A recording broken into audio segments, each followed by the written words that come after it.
Black nurse fixes doctor's fatal mistake. Thank her? He fired her. Nina Williams was the kind of nurse who remembered everything. Not just the precise drip rate for a patient with renal failure or the subtle shade of mottling that warned of early sepsis before the labs caught up. She remembered the old woman in room 203 who wanted gospel music playing while she drifted off for her surgery. She remembered the new father in 315 who tried not to cry as he whispered thank you for keeping his wife alive. She even remembered the security guard's name, Cliff, and how he liked his coffee so sweet it was practically syrup. That memory was her superpower, she joked sometimes. But it was also her armor. Because Street Luke's hospital wasn't a gentle place. It was busy. It was underfunded. And the new chief of surgery was determined to make his mark whether anyone liked it or not.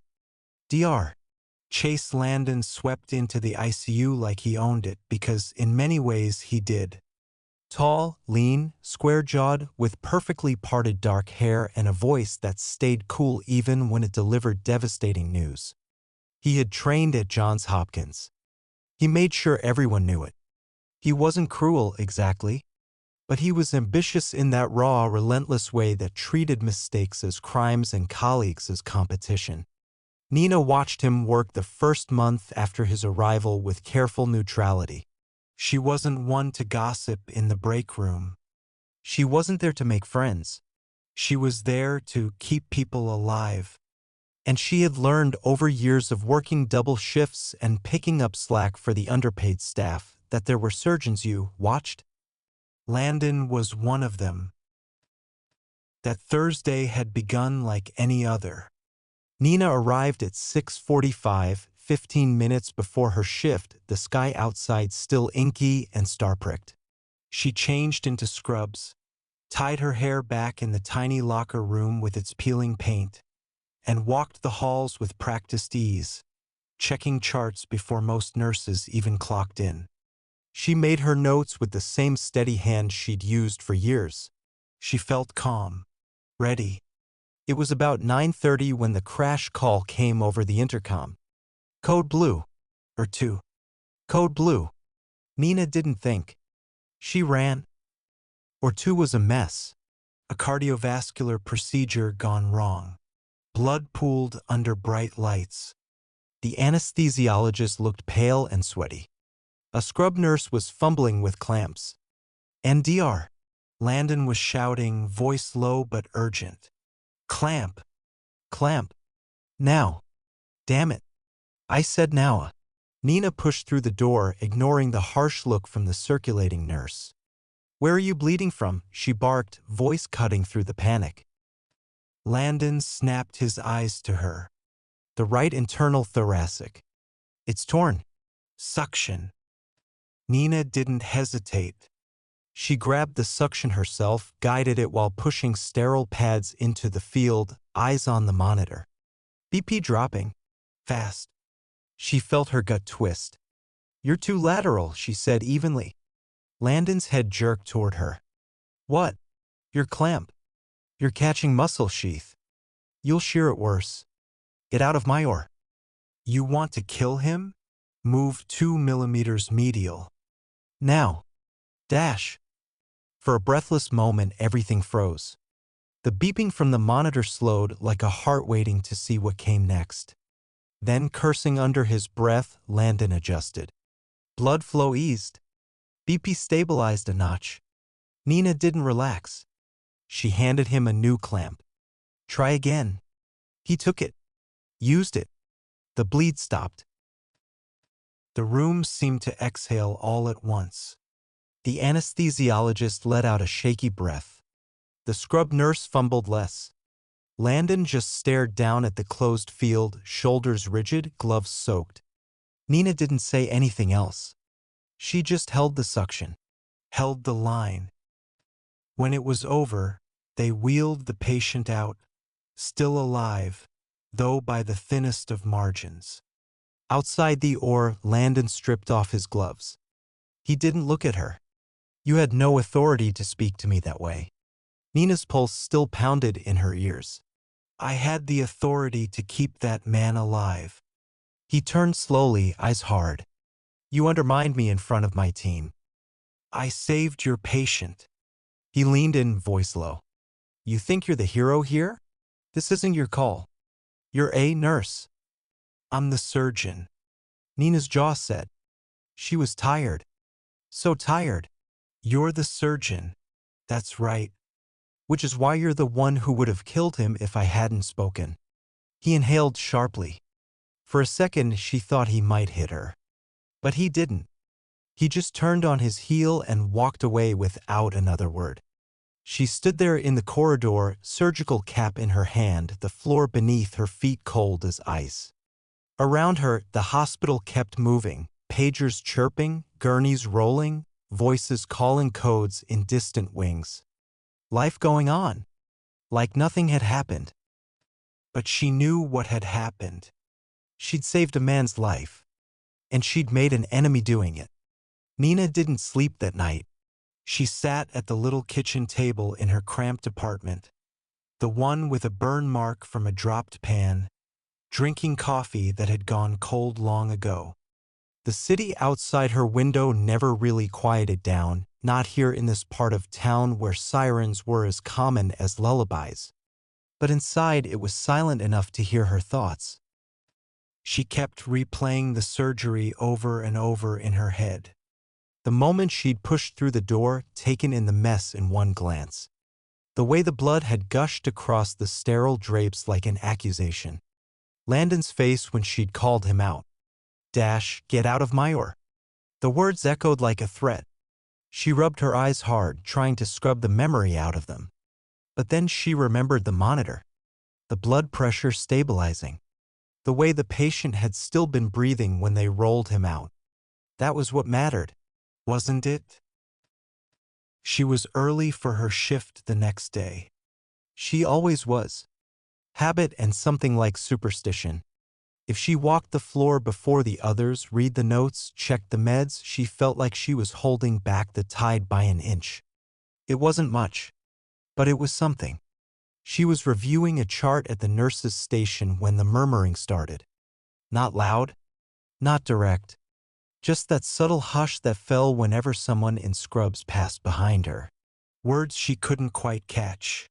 But the glances said enough. By 9 a.m., she knew they all knew. It wasn't that people were cruel. Not all of them, anyway.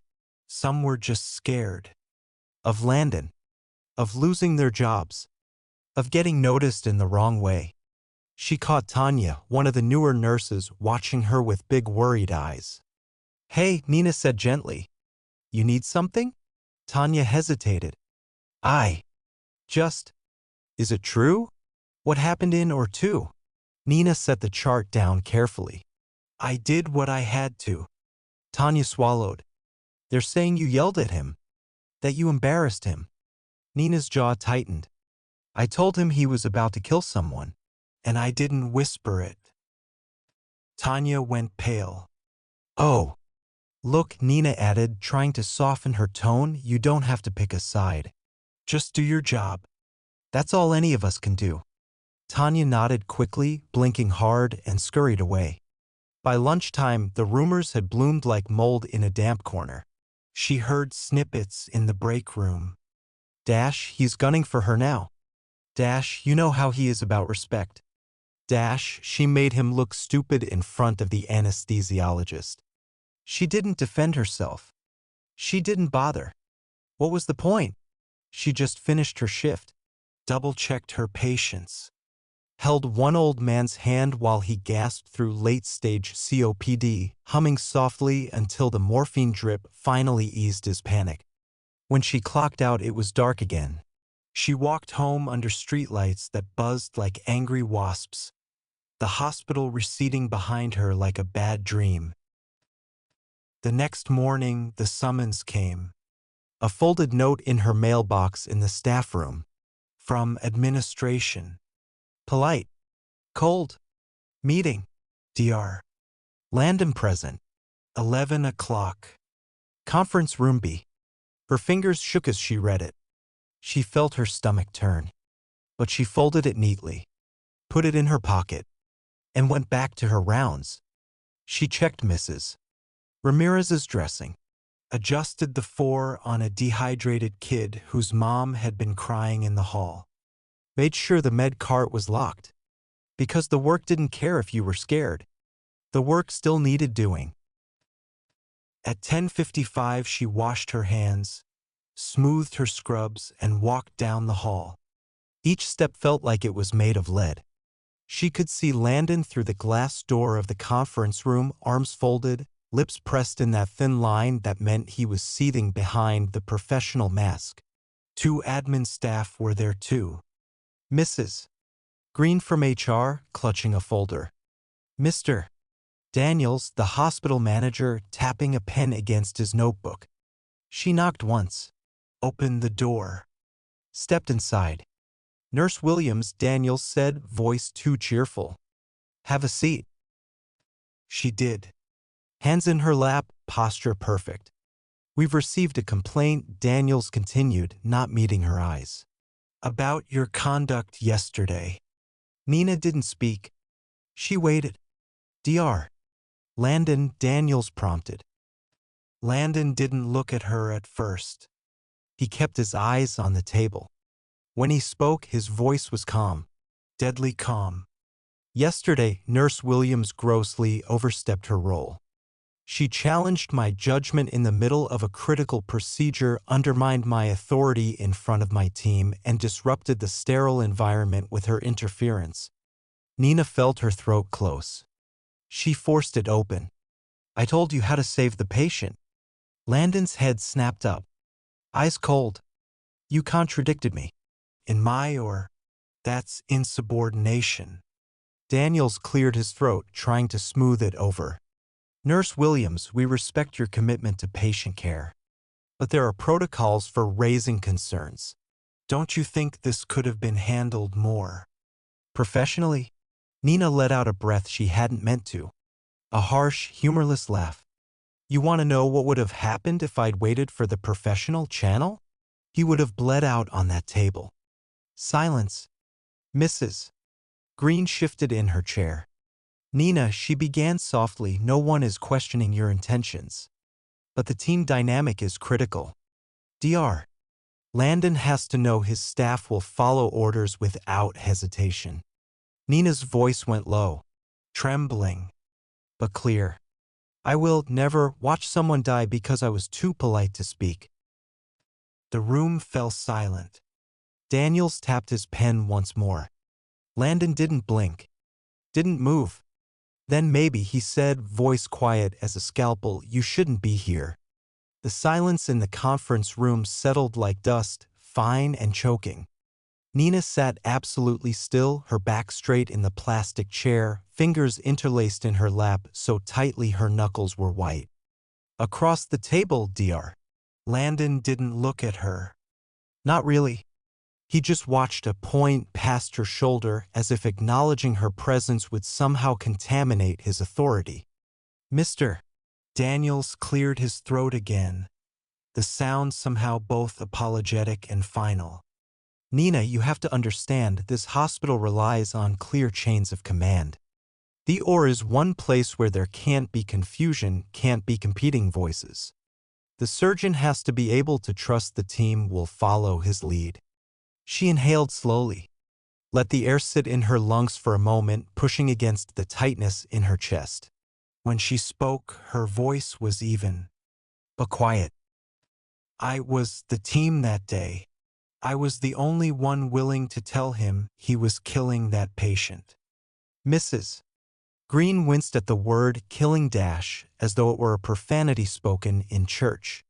She interjected gently. Nina, no one is saying you didn't help. I don't think anyone's denying the outcome was fortunate. Nina's eyes flicked to Landon. He didn't even blink. Fortunate, she repeated, voice flat. You mean alive. Mrs. Green shifted. But we're in a position where Dr. Landon no longer feels he can trust you in his or... At that, Nina felt something give in her chest. A low, painful crack of betrayal. She remembered the suction in her hands, the blood spurting in a fine, arterial arc. She remembered Landon cursing Lost Dash until she'd spoken, until she'd saved him from killing that man. She looked at him squarely. "You don't trust me?" He finally looked at her, and his eyes were cold as ice in January. "No, I don't. You made me look incompetent. In front of my team, my patient. You undermined everything about the chain of command. You crossed the line, Nurse Williams." She swallowed hard. Her voice cracked only slightly. "I crossed it to save him. And you know that." He didn't answer, didn't even flinch, just held her gaze like she was a bug pinned under glass. Daniels set his pen down with a careful click. "I think we're past the point of debating what happened. Dr. Landon has made it clear he can't work with you. And we can't have an ICU nurse who can't be assigned to surgical support." Mrs. Green cleared her throat, voice low, a little sad. "We'll be ending your employment today, Nina. You'll be paid out for the rest of the week." Nina didn't speak. Couldn't. Her vision went blurry at the edges. Not from tears, she refused to give them that, but from sheer, suffocating fury. And something worse.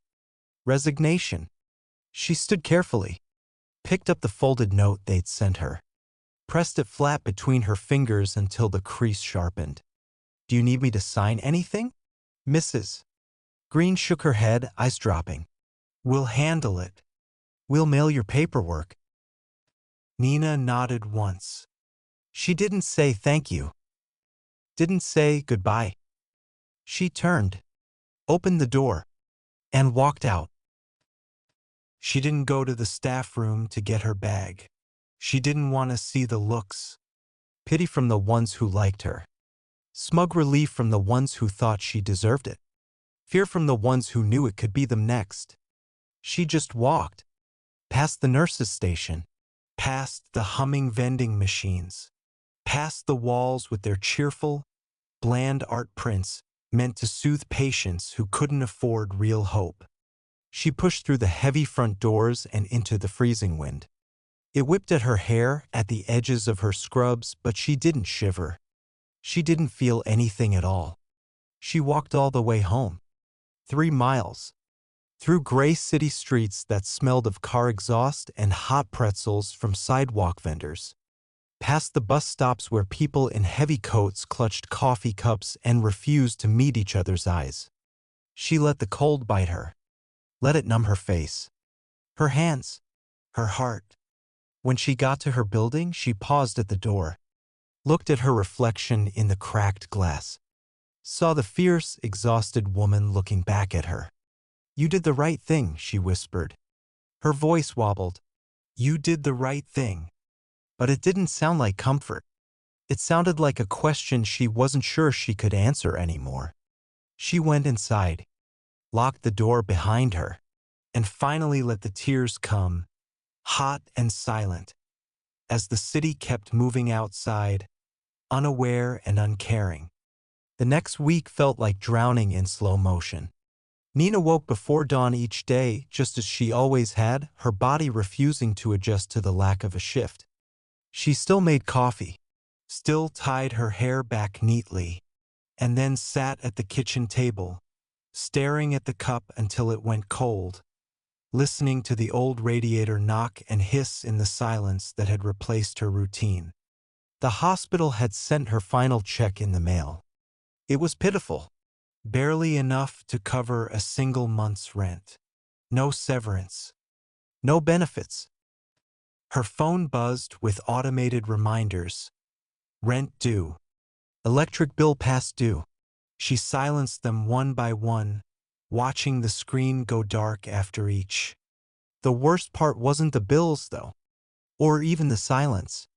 It was the feeling of being cut out, like she'd been peeled away from something vital, a place where she mattered.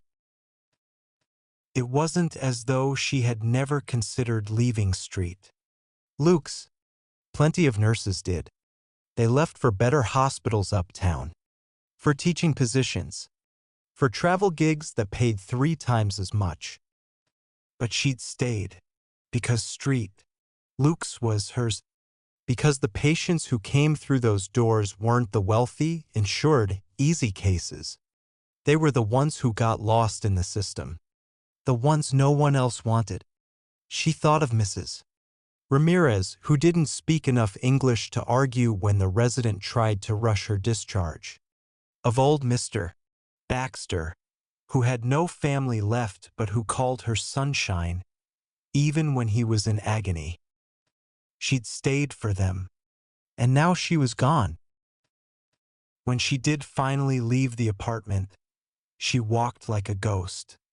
She avoided the bus stop by the hospital, turned down alleys to avoid the familiar green awning over the ER entrance. But the city was small in its own way, and Street Luke's was a small world. She ran into other nurses at the grocery store. Some ducked their heads. Some tried too hard to smile. One or two hugged her fiercely and whispered, "I'm so sorry," like it was a funeral. But no one offered her a job, because no one wanted to be seen choosing sides. One evening, she sat at the kitchen table with the bills spread out in a fan like a losing hand of cards. She tried to do the math. Rent, utilities, groceries. The numbers didn't work. They just didn't. She put her head down on the table, let out a long, shaking breath.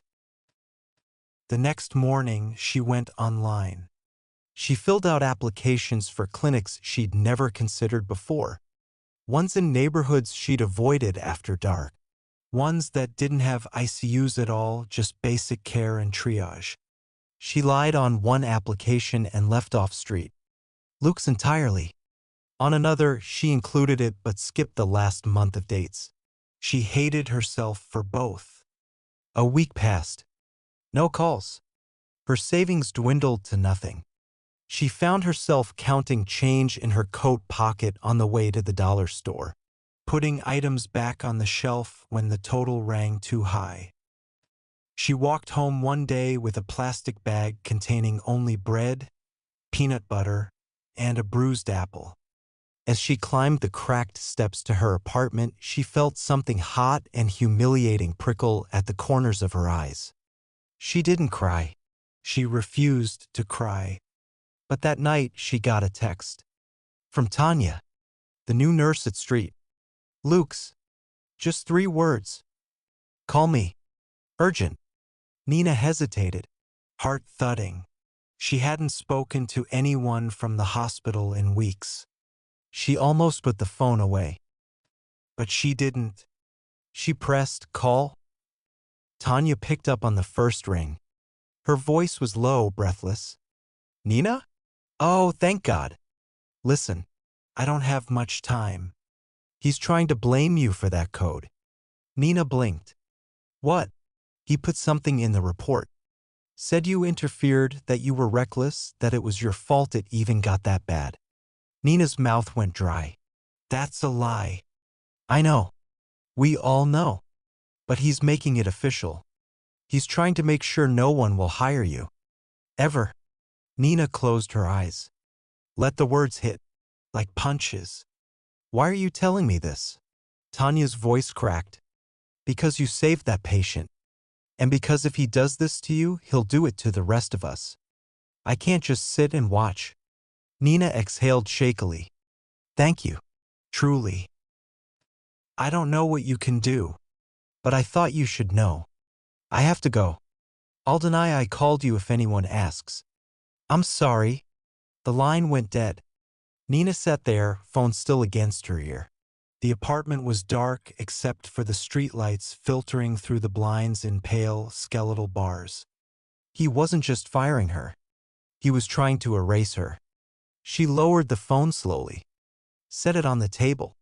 For the first time in days, something other than fear rose in her chest. Anger. Cold.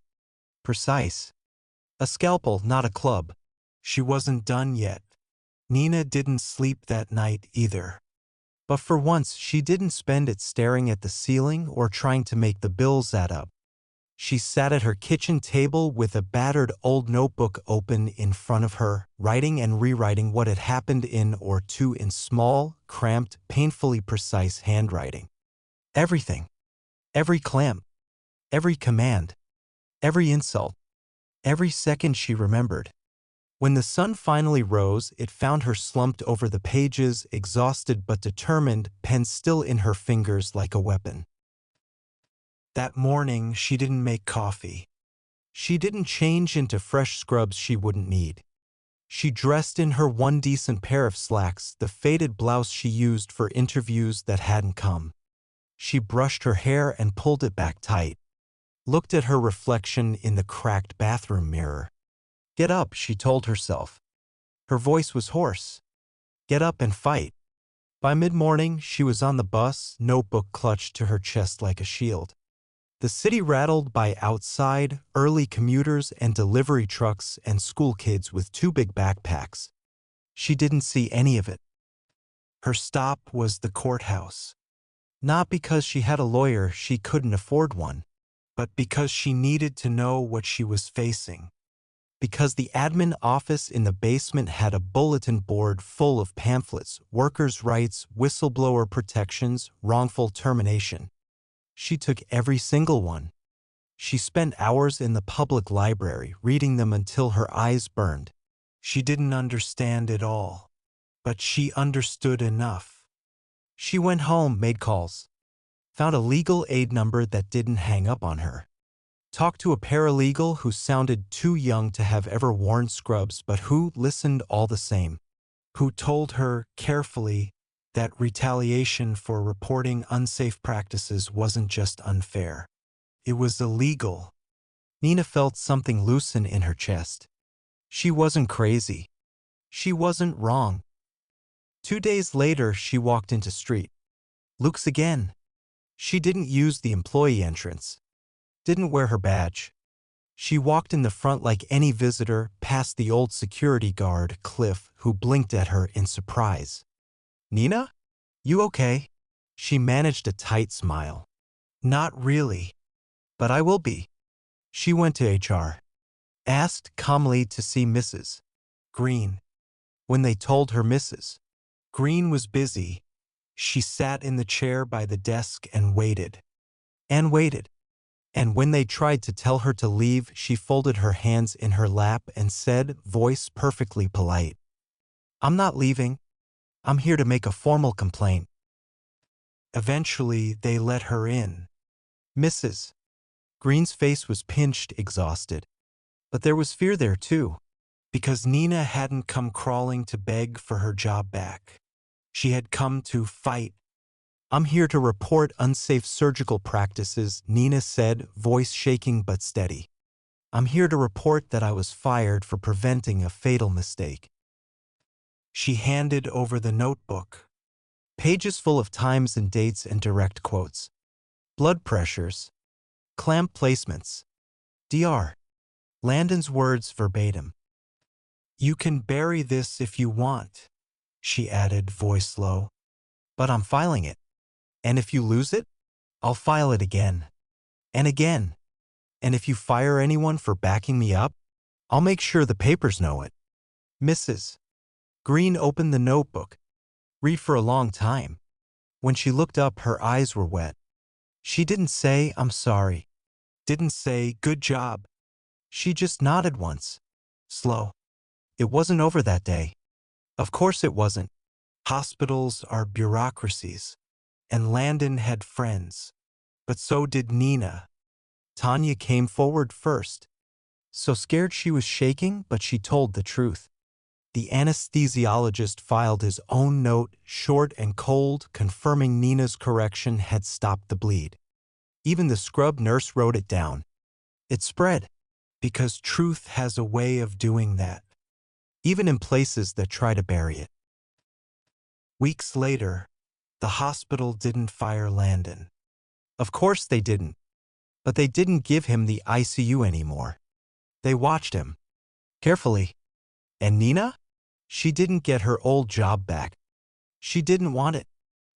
She got offers, though, from clinics that heard what she'd done, from a trauma unit in the next borough that wanted a nurse who wouldn't stay silent. She picked one that felt right, not fancy, not new, but hers. She walked in on her first day, crisp new badge clipped to her scrubs, introduced herself to the team, checked the crash cart out of habit. And when the first code blue came in, she was already moving. Because that's who she was. A nurse. One who would always speak. Even if it cost her everything.